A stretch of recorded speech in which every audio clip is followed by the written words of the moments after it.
Lovely. Welcome everybody. Thank you, Guild of Food Writers, for coming along this evening. I'm David Jones, this is Holly Jones, and we are from Manna from Devon Cooking School, based on the River Dart.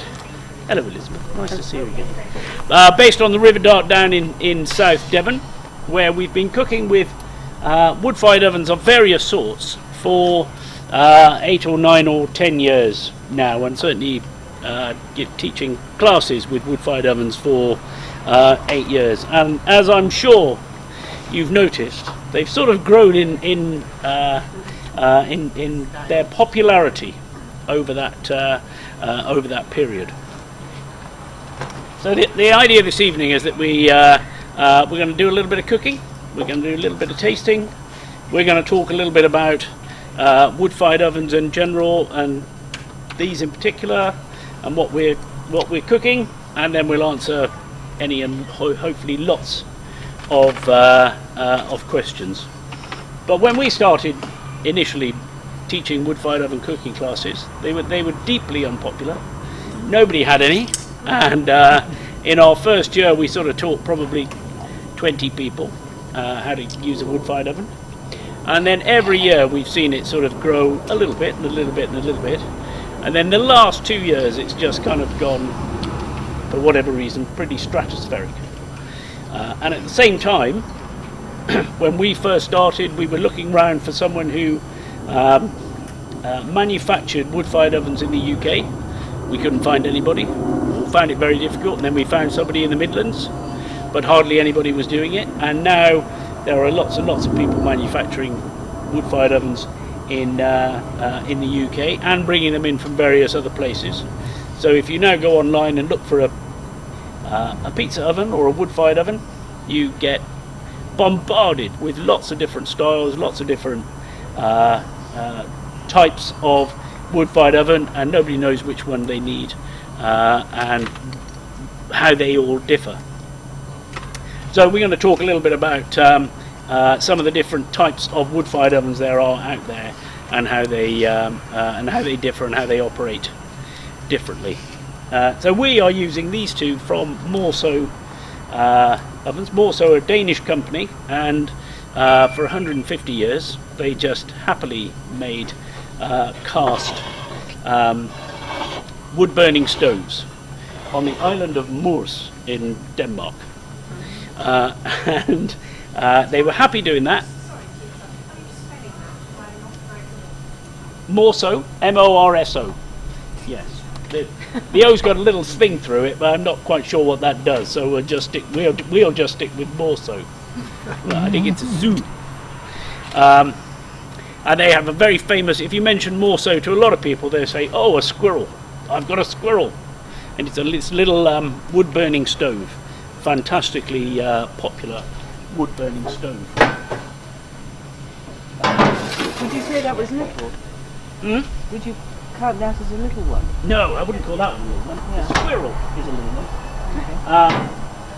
And then they have various sizes. And about 5 years ago, they started making these ovens and others as part of their outdoor living, or their living range, and they've become tremendously popular along with all the other wood-fired ovens on the market. These are made of cast iron, stone base. They only weigh about 100 kilograms. Only 100 kilograms, which by some standards is a pretty lightweight wood-fired oven. So we've left a card on your table there, and that wood-fired oven there came in at 450 kilograms. So that's a beast of a wood-fired oven, and once that's in place, it's going nowhere. And lots of these new designs are a little bit more movable and even portable. But these, I wouldn't really describe these as portable, but they are movable. But still very versatile. And the wood-fired oven as a kind of technology is a bit of an advance on cooking over an open fire, because an open fire is really a bit random, a bit wasteful, a bit smoky. If the wind changes, you're in trouble. So lots of people are having lots of fun cooking over open fires these days, and having asado crosses and things like that, and they're great. But if the wind changes direction, all your heat is disappearing. So, you know, they're not the most efficient things. And of course, people started initially cooking on wood-fired ovens or in embers, and then the wood-fired oven came along, and that sort of surrounded the food with heat, and the wind became less important, and it became a lot more efficient. We're talking 9,000 years ago, 10,000 years ago, something like that.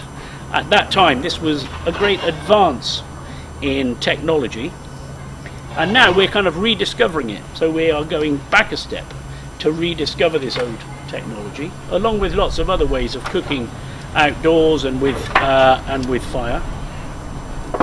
And I think a lot of that is about our lives are run by technology, aren't they, in various ways, and it kind of all gets a little bit overwhelming. So sometimes it's nice to step away from that and work with something that requires us to use our senses and to use our intuition and to use our experience rather than relying on some gizmo.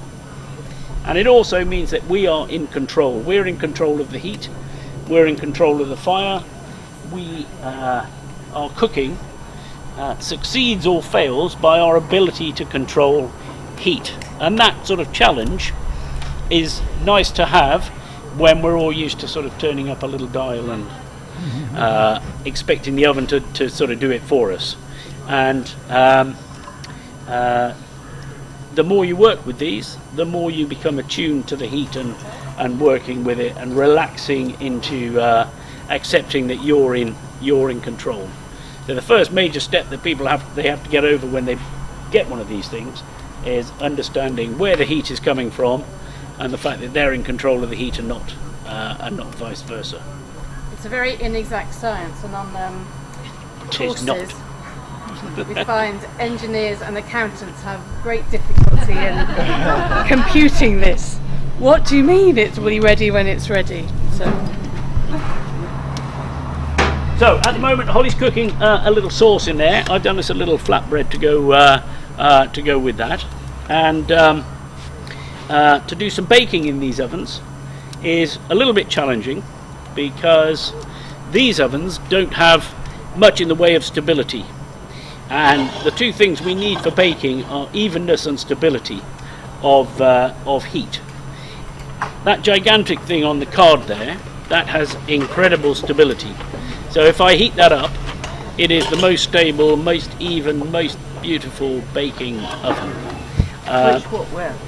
That little card on your hand. Oh, this one. Yeah. Okay, Yeah, that one. But I need to preheat that and give it quite a lot of, put a lot of energy into it before it can do too much and before it has that stability. This oven, I just have to sort of create a little stability myself, which is a little bit more fussy. Slightly more challenging, but nevertheless achievable, with a bit of head scratching. So we've got a little focaccia bread here, which I've made with some fresh fennel, because it's that time of year for fresh fennel, lovely in bread. Yeah, very different to dried fennel, much sort of sweeter. So I'm going to pop that in the direction of Hayley for some chopping up. Is that a non-raised dough or a... No, it's a level dough, just very flat. It'll be very bubbly. We've got a knife for chopping that up. Scissors? Yeah, it might be.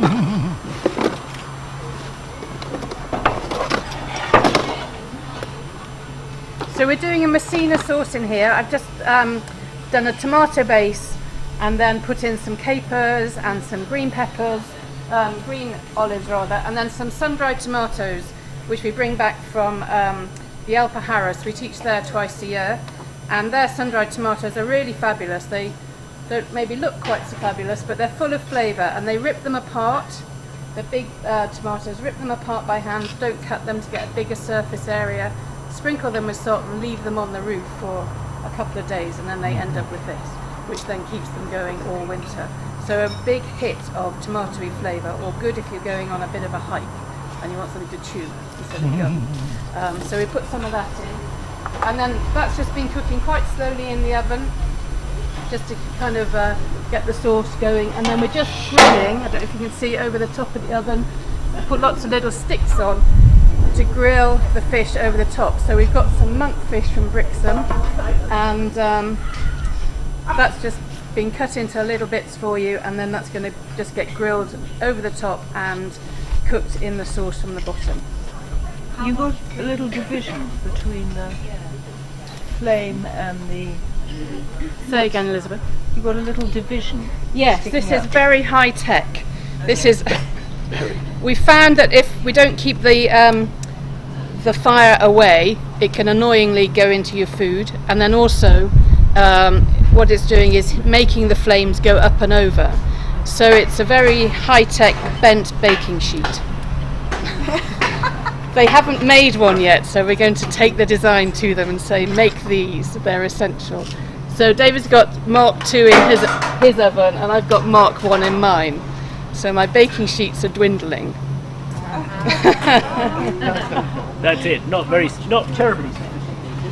These preheating really not very long, so the fire was on the ceramic dish, and then I don't know, 20 minutes you could be cooking. So it heats up really quite quickly. Not really a lot, like we make a Jenga stack about this big, flame it up and then let it burn, and then just keep adding bits. So we probably, for each oven, we probably won't use more than a sack and a half of wood tonight, so not a lot. Any particular wood? This is birch, but it's dry. They bring in birch from Latvia for some reason. Generally we get wood from the top of the hill in the village, from a farmer. The important thing is that it's less than 20% moisture, so that it doesn't steam, doesn't produce too much smoke, and it actually produces some heat. So you can get olive wood in the UK now, people are importing it, but actually we use oak and sycamore, birch, beech, whatever Edward's got at home. So David's got a little gadget there, and that will tell you how dry or wet your wood is. It says 0. I can't believe that's true. What about ash? Well, Can you use kiln dry ash? can be almost too dry, and they really disappear with nothing. So we do use kiln dry, but Can you use the ash? air dried is really good, because then he leaves it for about 3 years, and it's about 15% Burns, moisture. But it produces too much smoke. But the birch leaves nothing in the terms of embers, whereas oak and sycamore leave lovely embers that you can then grill over, which are fabulous. And any particular preference as to Whatever they grow in the Alpujarras. I've no idea about it. Yeah, the Alpujarras. Let it put some heat into the stones. in the middle? Where is that? Oh, sorry. So it's just underneath the Sierra Nevada. It's a range of hills under the Sierra Nevada between Grenada and the coast. And we go there twice a year, and we bring their olive oil back, which is the same oil they use in Morrow, because they've got a house there. And they keep trying to flog us the olive mill, but we haven't succumbed yet.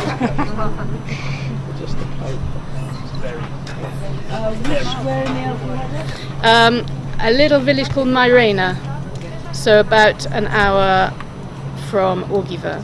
Because you lived out there for a long time, didn't you? Yeah, I did, but I wasn't. The Alpujarras was really odd because it had Galicia was in it. Oh, okay. They were moved after 1492. Okay. Because it was all Moorish. Yeah. They didn't quite know what to do by the Moors.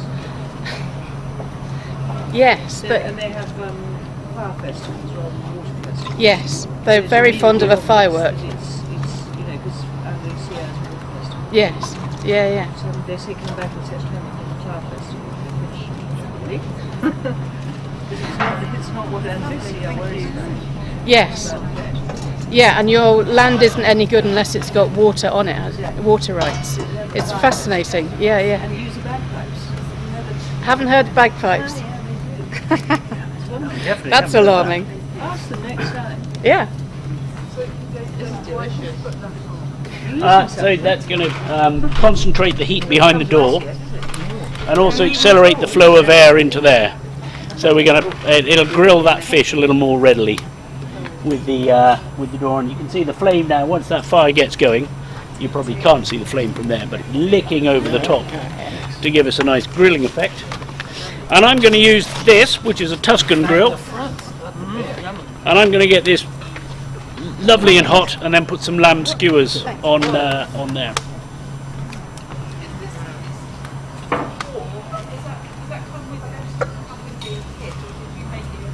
No, that's a Morso door.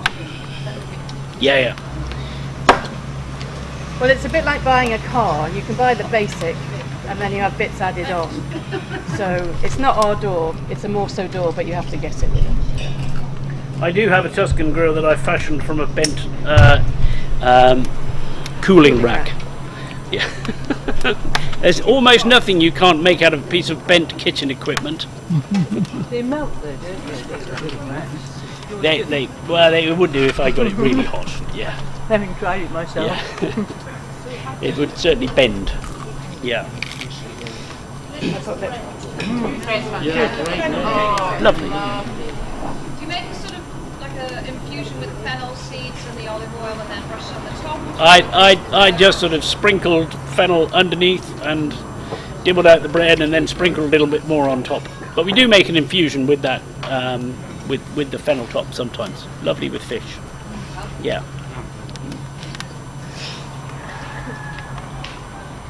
Have you been using whole wheat?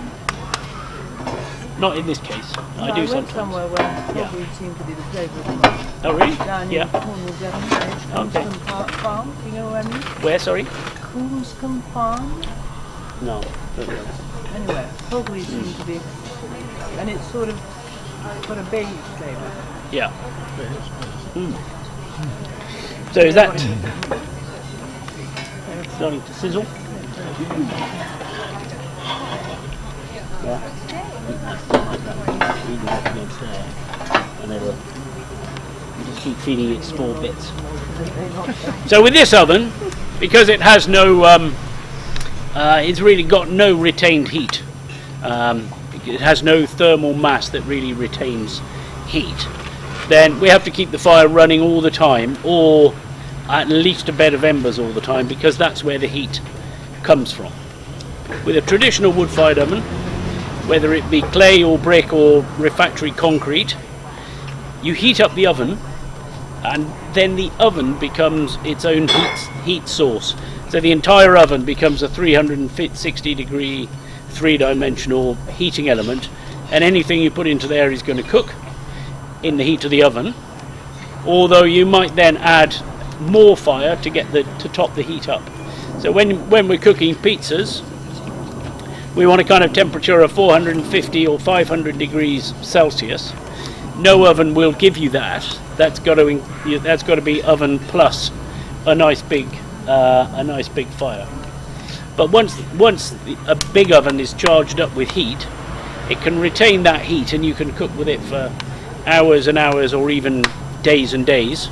And a big bakery oven, once it's heated up, which might take 5 days, would take a month to fall back to ambient temperature.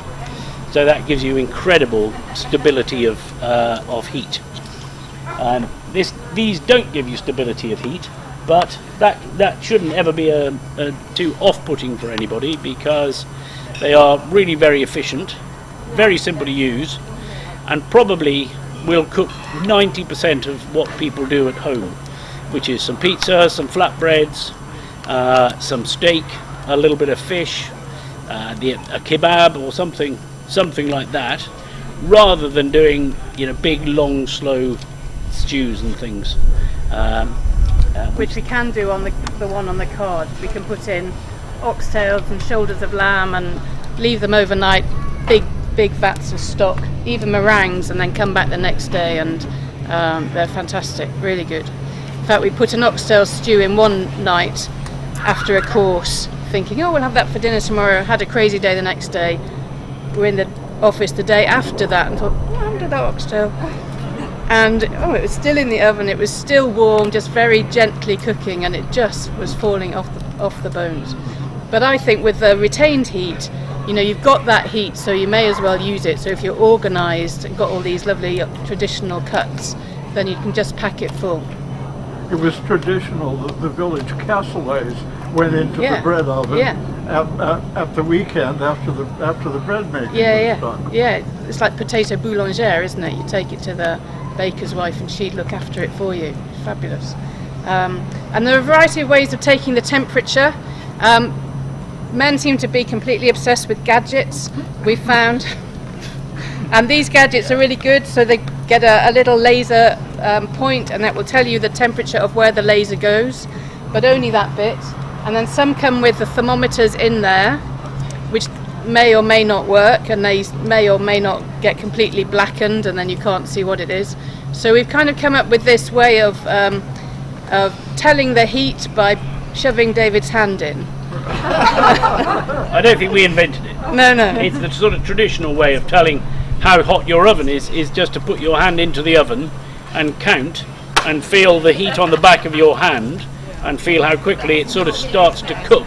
Yeah, no hair hand. And once you've done that a few times, you get pretty good at judging the temperature and what that temperature is going to do to your food. You just have to imagine what it does to your hand, and then for what that's going to do to a chicken or whatever it is you're introducing into the oven. And that's another thing that for a lot of people it sort of takes a little while to just relax into that mode of cooking, of getting away from knowing exactly what the oven temperature is and just knowing that it's about right and it will do the job that you want it to do, i.e. bake some bread or roast a chicken or simmer a long slow braise. The nurse at the surgery is always interested to know what he's doing with his arms, because there's so many scars up there. He thinks he's some kind of cutter, till he says, "Well, we cook with fire." That's not because it's inherently dangerous, you understand. That's just because I'm clumsy and working at speed. For me, it's knowing how much wood you add to it, how long that takes, it's not rounded up. Yeah, and I spent all last week up at the Great Yorkshire Show, roasting bits of meat, and you just add wood and listen, and you hear the meat sizzling, and if it's sizzling at about the right sort of rate, you know you've added the right amount of wood. It's not like that. As long as the wood is dry, yeah. Yeah, and If in the this, wood is too wet, then it will just steam and produce a lot of smoke, and it's not good. and I always split the wood down to this sort of size, so I can just feed it onto the fire to give a quick response, and it might need 1 stick or it might need 2 sticks to maintain that sizzle. We did a workshop with a wood-fired restaurant from London. They came down from Dalton to Devon, and they said they'd had their wood-fired oven for a couple of years. We're like, "Ooh, not really sure if we can teach you anything then, you must be pretty good." So we built the fire as we would have built the fire. It was kind of a big blaze, like on the postcard. And they're like, "Oh, we've never had it that big before." So they were just literally using it to grill things before they went out into the restaurant. So a complete waste of an investment. And then they were much more confident when they went back, fortunately. Right, so I've got Is it ready? Looking good.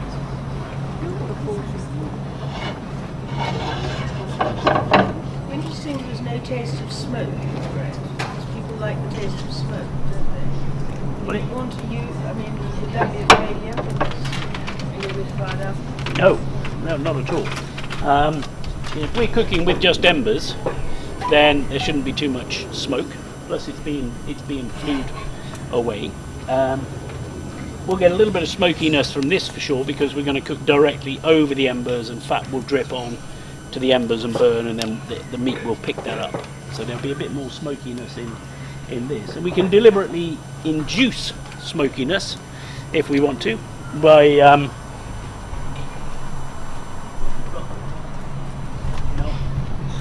we just throw in a handful of damp wood chips or lumps of damp wood to create smoke. Oh yeah, like this sort of thing. Oh, this is dust, this is cold smoking, but this sort of thing of any flavour. And then when you do that, then you want to sort of close it down a little bit, so we might just cap off the top so that the food sits in that smokiness for longer. But you want to be able to sort of control the smoke whether you want it there or not.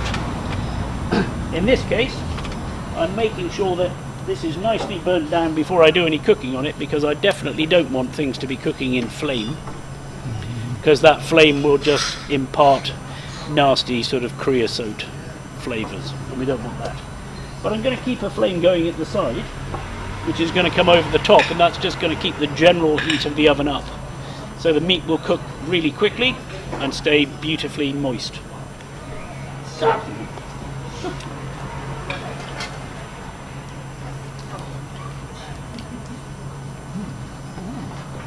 So this is lamb, just souvlaki really, lamb marinated with wine and got a little bit of garlic and herbs, olive oil and lemon.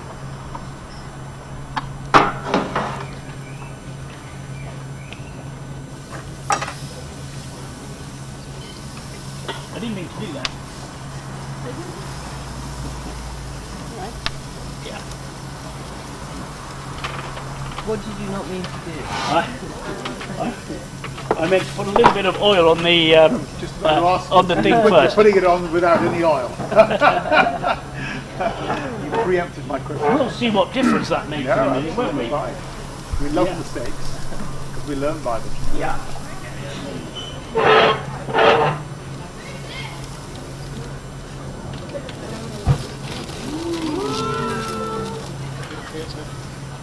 Nice and hot. So that's just rosemary tied up in string Yeah. with a little bit of oil. There's not much of my brush left. No, it's because it's burnt it out. So, Would you always oil the grill rather than the souvlaki? well, the meat's got some oil on it already. That's been marinating in oil. But if you oil the grill as well, you're much less likely to get a stick. Not the smell of that rosemary.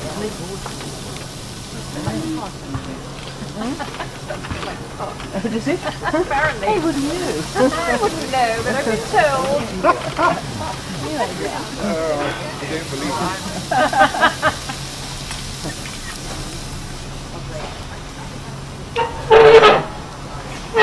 Rosemary bunch is very weighty.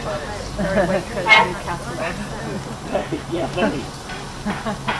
Yeah. But It it's looks nice. an awful lot like the one in the new catalogue. It's nicely sacrificial, and you can just put it away, can't you? Really? Gorbing. It's a brush with some rosemary tied on it. Yeah. Yeah. Almost nothing left of the brush, though. So. Is this brush? Yeah. Well, it was a paintbrush. You might not need a knife. It's pretty. Only a kitchen paintbrush, obviously, not an actual Good heavens, no. painted. Karen? Would you like a knife as well? Yes.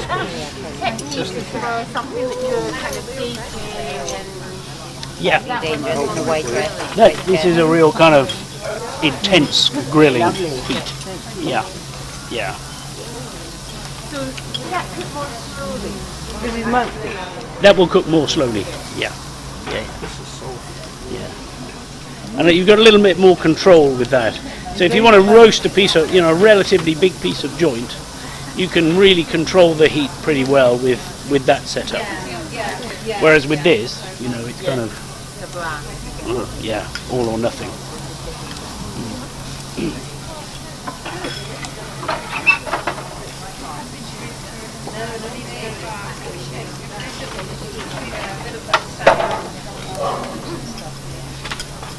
So, how did this happen? Did you make the sauce first and then put the monkfish in? Or? Yeah. The sauce and then monkfish, and then got a bigger fire going over the top. So simmered the sauce fairly gently, and then got a bigger fire to cook the fish nice and quickly. The sauce is incredible. The sauce is incredible. Good. And what we should find, and hopefully have, is that because we're cooking in wood, and wood is a little bit damp, and the air that's being drawn in to fuel the wood is damp, so everything stays really succulent and delicious. Much more so than if you were doing it in a regular oven. So who's got a wood-fired oven of some sort in their garden? I did. You did? Yeah, my brother lived in it. Yeah. And put out the wooden, had a wooden stopper, it was a Portuguese one. Okay. Yeah. Oh, and there you go. I gave it to Ned. Thank you so There much. you go. I've put the lid back on. Basically, there's quite a bloated thing. Why? Women tend not to. Men do that on the whole, don't they? Well, we try and avoid any mention of blokiness about it because There's no blokiness. I mean, there's no reason why this should be a blokey thing. And if you saw one of these things in action in a community oven in Eastern Germany or in Romania or Hungary or somewhere like that, it would be run by the women of the village, not by the men. Bloke, okay. Yeah. So there's not really any, That's because it's an oven rather than an outside barbecue. because it's an oven and they'd be baking bread and they'd be baking cakes and they'd be cooking stews would it and they'd look be like doing all that? sorts of things. It would look not dissimilar, but it would be a more traditional design like that. So what about those German ones where you have the lead round them? You know those ones? The German ones, Swedish ones. They have ceramic all the way around and you can see them at night. Those ones? Oh yes, I know. Yeah. Like That's a not rocket, the same like thing. a rocket stuff. Not dissimilar in that it's about retaining heat, energizing some clay, putting energy into clay. Yeah. But I cook legs of lamb and things like that. Yeah, fabulous, wonderful. But I think because it was ceramic rather than concrete. Concrete. Yes. Yeah. Most of the modern manufactured ones will be made of concrete. Yeah. Yeah. It wasn't very aesthetic looking. No. No. And some are more or less aesthetic looking. This is aesthetic. This is well designed. Yeah. That's because it's Swedish. And we were in Italy a few weeks ago with a company who manufacture stainless steel wood-fired ovens. So they have a stone floor and then this beautiful sort of shaped stainless steel, and some of their designs are just absolutely incredible. They're really kind of top of the market stuff. And were they using it for heat as well as No, cooking? just cooking. Yeah. And a lot of people are coming along to our classes who've got these sorts of ovens, which are stainless steel with just a stone floor. So a simpler design than that, a simpler process, no preheating, and very nice. No, only a little kind of tabletop one. version. But they're similar, stainless steel. But these are full-size ovens.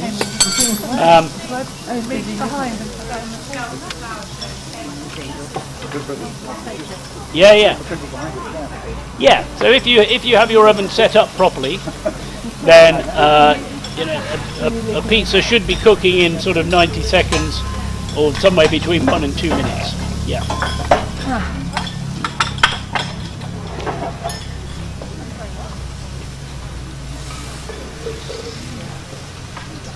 You do pinchitos sometimes or not? Or is the big souvlaki? Sorry. Do you ever do pinchitos in it? The big souvlaki? I mean, they're great for tapas sort of things. Chuck in some mussels and then throw in some gambas and then do a tortilla in there and then some little skewers. Yeah. We often do tortilla. We've got a nice pan somewhere. So we'll often do a tortilla in that. Because we can spin it around, it helps to sort of cook it quite evenly. Oh no, we usually grill the top and cook the base rather than doing the flipping thing. Yeah. No, because then you get the smokiness over the top, which is really nice. I had my wrist firmly slapped when I tried to. But actually you didn't need to either. It was just put the prawns right on and then the grilling from the top and the bottom was really good. And the rice does take on this lovely smoke. An accelerator. So the wood sits on the embers there. Remove it from the vehicle. What happened to the vehicle? Yeah, I think I removed it from a wardrobe, actually. And then you stood on it or bashed it down. Yeah, bashed the end down. Yeah, and it's And still got the its wood is stood there, and it's getting hot enough. It just wants a little bit more oxygen to burst into flames. So this just gives it that. And then as soon as it's burning, there's no smoke. so we can keep it a bit more smoke Like free. taste of smoke. I'd be quite keen to have a bit of smoke in there because Well, I think this will taste quite smoky just because of the fat dripping onto the embers below. yeah, a bit of that. Carcinogenic. But we don't want to sit in smoke. Carcinogenic. And that's the other, yeah. Happy. And that's the other advantage of this is, you know, if you sit round a fire and grill over an open fire, you end the evening smelling of smoke generally, and you have to go and have a shower before bed. So we're going to make a dish from Totnes, which is, well, we love Totnes. It's local to us, it's quite alternative, and they've got this edible Totnes movement going on at the minute, whereby they want to develop sustainability for much more local produce. So they are developing relationships with local farmers to grow oats for human consumption and not animal consumption. The people at Edible Totnes, who are part of Transition Town Totnes. Yeah. So they are selling oats as groat. So they're saying instead of importing rice to the UK, we should be eating what we can grow, which in Totnes is oats, and they say we can grow lentils and beans and all that kind of good stuff. So we've got some like a pilaf made of Totnes oats for you. So that oats do take a little while to cook, shall we say. So we cook them in advance, and we're just going to cook them with some pumpkin seeds and a little feta and something else. I can't remember. Oh, red onion, thank you. That was what was cooking in the pan. Holly, so that they know how alternative Totnes is, tell them where it's twinned with. Narnia! It's twinned with Narnia, really. A friend of ours moved to Dartmouth and we took her to Totnes shopping, and I said, well, you're likely to see somebody in purple, tie-dye and a crystal shop. And as soon as she turned around the corner, she did, like instantly. So it does have 3 really top-class butchers, but it has everyone rubs along side by side. And it used to have Dartington College. It did used to have Dartington College up the way, yeah. It's a great Dartington area. Hall used to be a wonderful centre. Yeah. No, it's a great spot, Totnes. is it going veggie? Totnes? That was why I was wondering. It's kind of a traditional market town and a very vegan, vegetarian-centric place. So, you know, if there's something you think you can't get, go to Totnes and you'll be able to buy it there in terms of ingredients. Yeah, 3 of them doing really well in one reasonably small market town. But you're right, Bill, it is twinned with Narnia, which I love. But Totnes is full of ways, Transition Town Totnes is full of ways of making the whole area more sustainable. They've got their own energy system, they've got their own bus, they've got everything that they can possibly do on a local basis they will do, and it's great. They've got their GPs will recommend you go and do vegetable gardening instead of taking drugs. Someone must have been down at Ways with Words this last weekend, weren't they? Yay!